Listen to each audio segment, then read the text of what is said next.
Hello everyone. I'm happy to report good news on the COVID front today. Our county positivity and case rates are still going down, and I'm proud to say that among the largest jurisdictions in the nation, Montgomery County has one of the lowest COVID rates, and it has the lowest rate east of the Mississippi River. We have fully vaccinated 30% of our total population, and 54% of our total population has received at least one dose. That means we are approaching our target of getting 60% of our population vaccinated so we can move into phase 2 of our reopening. This will be a significant step in getting us back to normal. Also this week, we started direct vaccination registration and walk-up vaccinations that will soon be available at county clinics, and they are currently available at the MassVac site in Germantown. However, I am concerned that we are seeing a decline in vaccination rates.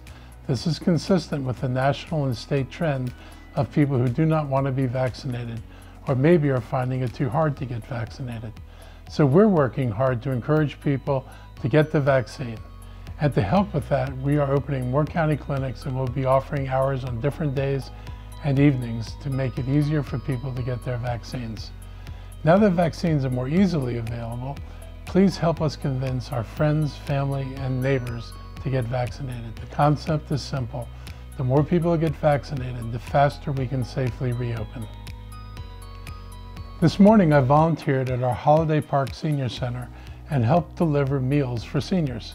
Since the pandemic started, we have delivered more than 183,000 meals to the homes of seniors unable to shop or cook their own meals. Our partner organizations have delivered an additional 580,000 meals. The pandemic has forced us to improve our delivery and food access programs, and this work will continue beyond the pandemic. Our older adults have been among the most impacted by the COVID pandemic, and it's good news that 84.8% of our 65 and older population have received at least one shot, and that 73% are fully vaccinated. As we celebrate Older Americans Month, we need to remind everyone to check in on family members, friends, and neighbors who are older and make sure they're doing okay. We must make sure that older Americans are getting other resources beyond meals, such as rental relief, mortgage assistance, or mental health assistance. COVID has negatively impacted the older population in many ways, and the county continues to work to make sure we can provide the necessary supports. I would also like to take a moment to recognize that we also celebrated Teacher Appreciation Day this week. Over this past year, we have asked our teachers to educate in ways few had done before, and every teacher had to make changes immediately. They have done an incredible job caring for, teaching, and educating our children despite tough circumstances. As a former elementary school teacher, I can all too well imagine the challenges of teaching elementary school remotely or trying to simultaneously address students in the classroom and on Zoom. I am so thankful for the creativity, ingenuity, patience, and perseverance of all of our teachers that has been shown this year. May is Asian American Pacific Islander Heritage Month. Throughout this month, we will be highlighting the contributions to our history and culture from our AAPI community. We recognize the contributions of our AAPI community, and I was pleased to attend our kickoff event on Saturday at Cabin John Park. I was especially moved by the students who shared thoughtful and personal comments about this community's struggles against anti-Asian hate during this very difficult year.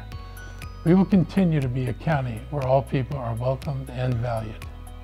Tomorrow we will observe Provider Appreciation Day to celebrate the work of our local child care providers and other educators of young children.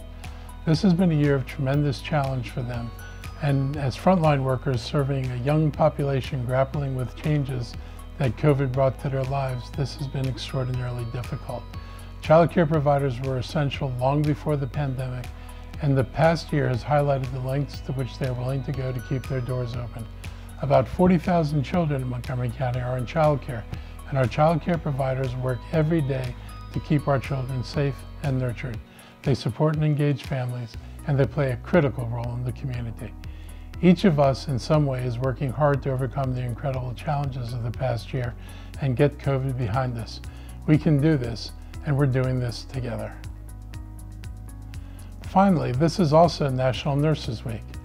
As a nation, we owe a huge debt of gratitude to the nurses and all frontline health providers who tended to the sick and dying, comforted families, and who worked tirelessly in situations where they faced shortages of supplies and medical equipment, where there was little knowledge about effective COVID treatments, and where the emotions and tensions combined to make their job more challenging than ever. They stood on the front lines, put their lives at risk, and understood the potential consequences that came with battling COVID on the front line. We all owe them our thanks and appreciation for all that they did and that they are still doing. Thank you.